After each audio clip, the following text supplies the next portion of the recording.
pengertian dari kelangkaan sumber daya. Kelangkaan adalah kondisi di mana kita tidak mempunyai cukup sumber untuk memenuhi kebutuhan hidup kita. Dengan kata lain, jumlah lebih banyak dari barang dan jasa yang tersedia. Pada sumber daya alam, kelangkaan adalah mengurangnya ketersediaan pada sumber daya alam, khususnya sumber daya alam yang tidak bisa ditaburkan seperti hasil tambang. Penyebab terjadinya kelangkaan sumber daya alam, yang pertama ada pertumbuhan penduduk yang sangat cepat, yang kedua ada sifat keserakan manusia, dan yang ketiga ada bencana alam, yang keempat ada keterbatasan kemampuan penduduk, yang kelima ada letak geografis yang berbeda. Baik, perkenalkan nama saya Kristianus Aristonakur dengan NIM 2023 Pada kesempatan ini saya akan membahas materi terkait penyebab terjadinya kelangkaan sumber daya alam. Ada beberapa penyebab terjadinya kelangkaan sumber daya alam, di antaranya sebagai berikut. Yang pertama, pertumbuhan penduduk yang sangat cepat. Jumlah penduduk adalah salah satu faktor yang terjadinya penyebab kelangkaan, karena jika pertumbuhan penduduk meningkat, maka jumlah kebutuhan juga pasti akan meningkat. Sedangkan seperti yang telah dijelaskan di atas, di mana jumlah alat pemuas kebutuhan hanya terbatas untuk memenuhi kebutuhan manusia yang tidak terbatas. Kemudian yang kedua, sifat keserakahan manusia. Seperti dikatakan oleh pemimpin India Mahatma Gandhi, sumber daya alam yang ada cukup untuk kebutuhan setiap orang, tetapi tidak cukup untuk kerakusan setiap orang. Itulah mengapa manusia dapat dibilang tak ada puasnya dalam memenuhi setiap keinginannya. Karena sifat keserakahan ini menyebabkan terjadinya adanya eksploitasi besar-besaran, di mana untuk mendapatkan keuntungan yang besar. Kemudian keterbatasan kemampuan produksi. Produksi adalah kegiatan mengkombinasikan faktor-faktor produksi untuk menciptakan atau menambah nilai guna barang. Dalam hal ini, perkembangan teknologi menjadi faktor yang mempengaruhi faktor produksi. Perkembangan teknologi di negara maju berlangsung cepat, sementara perkembangan di teknologi di negara berkembang lebih lambat daripada perkembangan kebutuhan barang dan jasa. Kemudian bencana alam. Bencana alam merupakan faktor alam yang berpengaruh terhadap pemenuhan kebutuhan hidup. Kerusakan yang ditimbulkan bencana alam berpengaruh terhadap kelangsungan hidup manusia. Sebagai contoh, bencana banjir yang mengganggu distribusi barang dan jasa. Akibatnya masyarakat tidak segera mengkonsumsi barang dan jasa. Kemudian letak geografis yang berbeda. Persebaran sumber daya penjuru dunia tidak merata. Ada daerah tanahnya subur dan ada pula yang akan tambang. Namun sebaliknya ada daerah tandus dan kekurangan air. Itu perbedaan ini menyebabkan kelangkaan. Perkenalkan, nama saya Bayu Sagara, NIM 2020310037. Pada kesempatan kali ini saya akan menjelaskan tentang dampak kelangkaan sumber daya alam terhadap perekonomian. Yang pertama, tingkat produksi yang menurun. Di dalam sistem produksi alam sebagai input produksi, semakin besar sumber daya alam, maka akan semakin berpengaruh pula pada cadangan atau bahan mentah yang akan diproduksi. Sebaliknya, jika sumber daya alam semakin berkurang atau langka, maka hasil produksi juga akan semakin sedikit. Yang kedua, menurunnya pendapatan masyarakat. Hal ini juga terkait pada tingkat produksi di atas. Jika dalam perusahaan mengalami tingkat produksi turun, secara otomatis tenaga kerja yang dibutuhkan juga akan semakin sedikit, sehingga akan terjadi pemberhentian tenaga kerja atau PHK.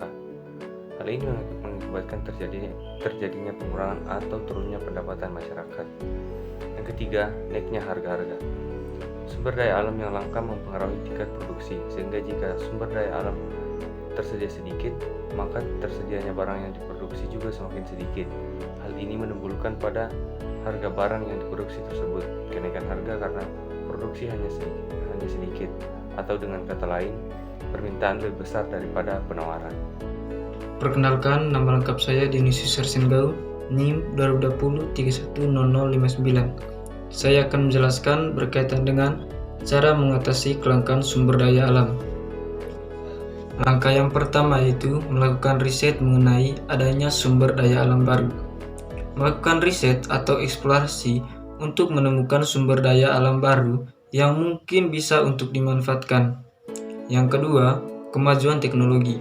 Kemajuan teknologi memungkinkan untuk bisa mengurangi biaya ekstraksi sumber daya dengan menemukan cara-cara baru yang lebih efisien dalam mengekstrak.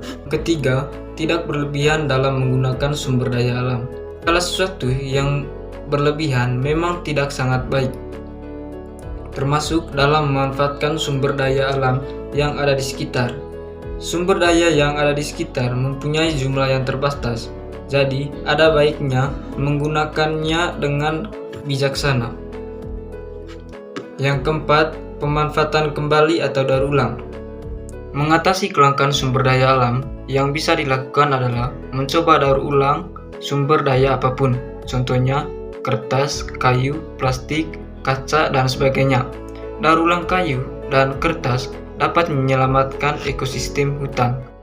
Baik, di sini saya akan melanjutkan presentasi dari teman saya tentang cara mengatasi kelangkaan sumber daya alam. Cara yang kelima adalah memanfaatkan kecanggihan teknologi. Perubahan teknologi memungkinkan perusahaan untuk melakukan peningkatan produksi dengan penggunaan sumber daya yang lebih sedikit. Dengan cara ini, kemajuan teknologi memainkan peran penting dalam mengurangi kelangkaan sumber daya. Peningkatan teknologi bisa meningkatkan efisiensi penggunaan sumber daya ini. Manusia harus memanfaatkan kecanggihan teknologi yang ada untuk menekan jumlah sumber daya yang ada agar tidak langka. Harus ada solusi berbasis inovasi teknologi yang melahirkan tindakan kompetitif mengatasi kelangkaan sumber daya. Yang selanjutnya adalah pemanfaatan kembali dan daur ulang. Mengatasi kelangkaan sumber daya yang bisa dilakukan adalah mencoba daur sumber daya apapun. Bisa berupa kertas, kayu, plastik, kaca, dan sebagainya. Daur ulang kayu dan kertas menyelamatkan pohon dan hutan karena kita tidak dapat mengganti hutan begitu hilang. Dan daur ulang plastik, sama halnya kita mencegah penggunaan plastik baru karena biasanya produksi barang ini terbuat dari bahan bakar fosil hidrokarbon. 1 ton plastik daur ulang bahkan bisa menghemat 16 barel minyak. Selanjutnya adalah beberapa contoh kelangkaan sumber daya alam. Yang pertama adalah tanah. Tanah merupakan sumber daya alam yang pemanfaatannya relatif meningkat, khususnya di kota-kota besar. Urbanisasi penduduk desa ke kota menyebabkan kebutuhan masyarakat terhadap tanah meningkat, baik untuk lahan perumahan maupun industri. Terbatasnya tanah menyebabkan terjadinya kelangkaan yang mengakibatkan harga tanah menjadi mahal. Yang kedua adalah hutan. Hasil hutan merupakan sumber daya alam yang persediaannya terbatas. Jika dimanfaatkan berlebihan secara terus-menerus, persediaannya akan semakin menipis. Apalagi sekarang ini marak terjadinya penebangan ilegal atau illegal logging yang menyebabkan hasil hutan cepat terkuras habis. Oleh karena itu, eksploitasi hasil hutan harus diimbangi dengan penanaman kembali atau reboisasi atau dengan cara terbang pilih. Dengan begitu, hasil hutan akan tersedia secara terus-menerus dan keseimbangan alam juga akan tetap terjaga. Baik, terima kasih atas waktu dan kesempatannya. Sebelum saya melanjutkan video ini, saya memperkenalkan nama terlebih dahulu. Nama lengkap saya Maria Selinaro dengan NIM 2020310023. Di sini saya akan melanjutkan pemaparan materi yang telah dipaparkan oleh teman saya sebelumnya. Contoh kelangkaan sumber daya alam. Yang pertama itu air. Air merupakan sumber daya alam yang sangat penting bagi kehidupan sehari-hari manusia. Sekarang kelangkaan persediaan air sangat dirasakan oleh masyarakat, terutama di kota-kota besar seperti di Jakarta. Untuk memenuhi kebutuhan air, mereka harus membeli Oleh karena itu, penggunaan air harus dilakukan secara hemat. Selain itu, masyarakat juga harus menjaga keseimbangan alam agar sumber air tetap terjaga. Misalnya, tidak membuang sampah sembarangan, tidak membangun rumah di daerah resapan air, dan tidak menebang hutan secara liar. Yang kedua yaitu barang tambang. Barang tambang yang terkandung di alam sangat beragam dan memiliki nilai jual yang sangat tinggi, sehingga menjadi sumber pendapatan yang sangat besar dan menguntungkan bagi suatu negara. Misalnya bahan bakar, BBM, emas, perak, besi, dan lain-lain. Sebagai contoh, terbatasnya persediaan barang tampak dari jumlah uang yang harus kita keluarkan untuk memperoleh barang tersebut. Oleh karena itu, barang tambang harus digunakan secara bijak. Yang ketiga yaitu hasil laut. Sebagai negara kepulauan yang sebagian besar wilayahnya berupa laut, Indonesia juga memiliki hasil laut yang sangat beragam. Misalnya itu ikan, rumput laut, garam, dan mineral laut. Namun masih banyak orang yang mengambil keuntungan yang sebesar-besarnya tanpa memperhatikan keseimbangan laut untuk jangka panjang. Misalnya penangkapan ikan yang menggunakan bom. Cara itu akan menghancurkan ekosistem laut yang ada di sekitarnya. Ikan-ikan kecil dan terumbu karang pun ikut mati. Mungkin ketika itu para penangkap ikan memperoleh keuntungannya banyak, tapi hanya sesaat, karena jika keseimbangan laut tidak terjaga, ikan juga akan punah sehingga hasil laut menjadi langka. Baik, itu saja hasil pemaparan materi. Mohon maaf apabila ada kesalahan kata. Sekian dan terima kasih.